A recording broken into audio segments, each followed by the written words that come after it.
Joined by Nick Punto, a San Diego native. Is that right? You were born in San Diego? Sure was. Scripps Memorial right down the road. I went to high school in Orange County. So my parents lived here. My dad was naval and my mom was, born and raised in San Diego. So that's where they met. I was born here and then shortly after they moved to Orange County. So I was only here for a couple years. What does it mean to be back here now? Oh, so cool. I grew up coming to Jack Murphy Stadium. Sat down on the third base line and Tony Gwynn would hit his first round of balls, like 10 of them right down towards our seats down there. And I mean, we had major league balls galore. It was super fun childhood growing up. The big question that I've had since you got here is how did you get here, Nick? Where did you come from? Because you weren't coaching any other Major League Baseball team at the time. That's right. So yeah, they dragged me right off the couch, sitting there in Orange County. Yes. I'm guessing, I played with Shildt, so I'm guessing Shildt had some influence. I played with A.J. Ellis and Alan Craig, so I'm sure they just were spitballing some names, and I got lucky enough to be thrown in the hat. Were you thinking about coaching at the time? I was. Yeah, the timing was absolutely perfect. I was, I got 3 teenagers at home. They're very self-sufficient now, and not to mention I get to kind of live at home. It's an hour drive, and everything's great. And obviously, this product right here is what I'm all about. I didn't want to sign up for a team that didn't have a chance to get to the postseason and beyond. So this is absolutely perfect. And you have so much experience for that. And really, you are the epitome of kind of what this team, the way this team plays. Good defense, great base running, on the attack. I mean, you kind of fit with everything that they're about. Yes, their identity is incredible, and Shildt does such a good job of creating that identity for the players, putting together good plans in the offseason. It was cool to be a part of that a little bit because I signed in January, so I got to see the way A.J. Preller and Shildt work together, and this coaching staff is relentless on the pursuit of greatness, and to me it's just absolutely a perfect fit. What exactly is your role on a day-to-day basis? I get to kind of soak it all in. I get to help David with the base running. I get to help Leeper with the infield stuff. I do a little bit of everything. I think my title's Major League Coach, and I think it couldn't be more fitting because I love every aspect of this game, and I just really like being a part of any of it. You were so good in your career, especially at all of the base running, the defense, obviously hitting as well, but you were really good at the little things. Is that something that you're trying to bring? Because this is a team that's pretty good at it, but does that kind of fit with the way that you look at the game as well?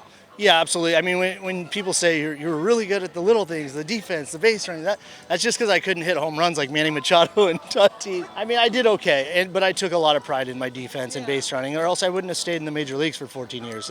That's just the sad truth. So I really had to be good at all that stuff. I have so much respect for anyone who is in this league, any amount of time, but to last 14 years, you had to have been doing things right. Do you remember who you got your first hit off of in 2001, by the way? Yes, I do. He knows too. Who is it? Bob Scanlon. Yes. Do you trash talk him for this? No trash talk. You see how big he is? Absolutely not. No, that was in Montreal, actually. Montreal, yep, 2001. You are a World Series champion. You won with the St. Louis Cardinals, and that was under Tony La Russa. Mike Shildt was part of the Cardinals organization at that time, correct? Just not at the big league level. That's correct. Yeah, that's where we met, 2011. I think I heard an oblique or a hamstring, and he was down in the Jupiter area working with the guys in the facility. So I got to know him there, and he was throwing me BP, hitting me ground balls, and that's where it all started. And another connection you have is Skip Schumacher, who San Diegans know and love as well, who was also on your 2011 team, right? So what is it about that team when you look back?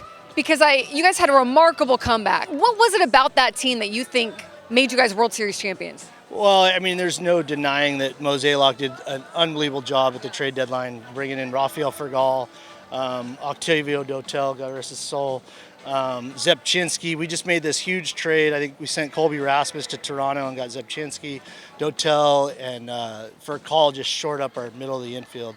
And we just started clicking. And, baseball is a very streaky game. And as you guys know, as Padre fans, last year, the way you guys played after the All-Star break, it just is a streaky game, and we got hot, and everything was clicking. You guys had talent, but you weren't necessarily the most talented team out there. What allows you to get that far? So, yeah, you're 100%. That's the beauty of this game is it's not always the most talented team wins. It's a game based on fundamentals and execution. And, Tony La Russa preached it as well as anybody, and Shildt's a product of that. So you see us, we preach fundamentals and the basics and getting the job done, get it right, and it always helps down the road. How different is the game now versus when you came up and you were playing? It's changed a lot. And when I say it's changed a lot, I only mean off the field. The preparation, the amount of time we spend on computers studying and scouting and all that stuff. But between the lines, the game has not changed at all. It's still just as beautiful as I remember it. And I couldn't be more thrilled to be back in a dugout and being a part of it. Depending on who you talk to, you have players who say all the information's great, and then you have players who say it's like information overload. How do you find that balance? We have a lot of unbelievable people that give us a ton of information, and then we, as former players, I think we dissect it a little bit and know what we can deliver and how to deliver it. Delivery is everything with players today.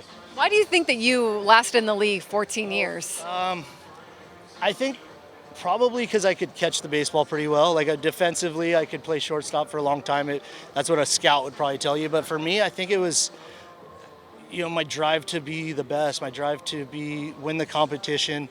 And we have a ton of those. Like that's what's so attractive to me about this team is it's just filled with winners, and you can see it, you can feel it. If you're in that clubhouse after a win, you feel the camaraderie, you feel how connected they are, and I was pretty good at connecting groups, and Skip Schumacher and I, that's one of my best buddies, and we did in St. Louis we did a good job with connecting the group, and then again in LA for a year. So I enjoy the clubhouse, and when people ask me stuff like what do you miss the most, it's literally the clubhouse, the buses, the airplanes, the camaraderie, the friendships, the stuff that lasts forever. Okay, how important is that to a winning team, A, and B, is it something that has to happen organically, or is it something that needs like players like you and Skip and kind of bringing everyone together?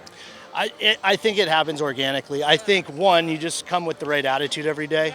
As long as you come with the right attitude, people are going to see that we're doing things right, and then that is attractive, right? And then when that's attractive, everything else becomes attractive as well.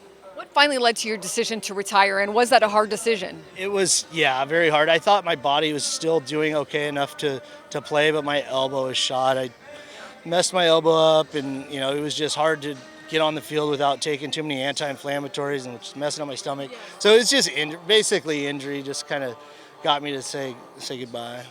What do you notice about this group, this Padres group, that maybe has winning attributes or championship attributes that you've seen throughout the years? They, one, they're very connected. Two, it's the most talented group I think I've ever been a part of. You're not just saying that. No, the superstars that are here are just incredible. And every day, I see something that my mouth just opens and drops to the floor. With our right fielder, our third baseman, our middle guys, the hitter at first base. It's just like everywhere you look, Gavin Sheets' story, Jackson Merrill. I mean, everywhere you look on this diamond, the veteran presence behind the home plate, everywhere you look, there's some sort of superstar, and it's cool. Like it has all the ingredients. And there's tons of teams, or a handful of teams that have the ingredients, and you just got to get it all to come together. You're not that far removed from playing. How much does that help you as a coach in terms of relatability too? I think that's the fun part, being able to share my experiences. 14 years is a long time. Very blessed to have that number on the back of my baseball card, and it's fun, for the guys to, pick my brain here and there, and it's been an absolute joy.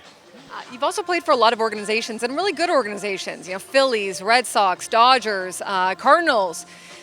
I think you gain a lot when you go from organization to organization, and of course you don't need to name names, but did you learn a lot about who does things right and maybe how you would do things differently for some? I mean, did that make a difference to you as a player? Yeah, absolutely. Yeah, you see, there's 30 of them, 30 franchises, and you see a lot of different things in a lot of different franchises. I think for me, Minnesota was it was one of those, Midwest kind of smaller market. So we had to play catch. We had to take care of the ball. We had to secure the ball. And then I went to St. Louis, very similar, and Shildt's kind of cut from that cloth. So you see that at the end of the day, the good defensive teams, they just really preach and practice fundamentals on a daily basis. Do you think base running is more important now? Do you think teams are figuring it out, how to really utilize that? It is, yeah. That was kind of a lost art. You always saw it You saw when guys were great, the Larry Walkers. You saw when guys were really good at it, but there was no way to quantify it. And today we can quantify it. And these guys are at this level because they're hyper competitive. So it's nice to put it on paper, show the Cronenworth, show the bogeys, like, hey man, look how fast your sprint time was. Look how fast you got first to third. So now they have something to compete against. And we just never had that. And I think if we did, we would have been better base runners. Because that's what's so fascinating, right? It's the analytics that are helping in that area. And I think they get a kick out of it. Like, I think, especially guys that didn't think of themselves necessarily as good base runners before, or stealers or whatever, now you can tell they get excited. They get amped when they grab a base. They really do. And David Macias and Shildt have done such a good job with the base running identity that, like, we have so much fun in our ball talks talking about, Gavin Sheets getting graduated up to the next level, and it's just really good banter. It's a very healthy, good group of kids. Shredder, your nickname, which is so fun. I was looking at old videos. It's because you would rip the uniform off, right? That's right, yes. Off of like the hero of the game or certain players? Yeah, it started in 2011 when it kind of took off with the World Series team.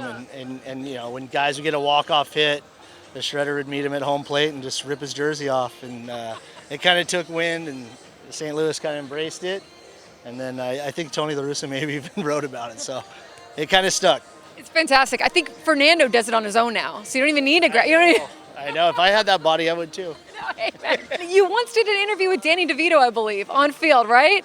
I did. I still blame my buddy Skip Schumacher for that, but it ended up being, I think we got an ESPN award, like best MLB award, best bid of the year. But yeah, Skip Schumacher grabbed my jersey out of my locker, handed it to Danny DeVito and said, Nick really wants you to wear this jersey. And it just so happened that I hit a home run that night, and I pulled him out on the field to do my interview with me. It was a pretty cool moment. That is fantastic. Okay, this might be hard, but when you look back on your career, what do you love the most?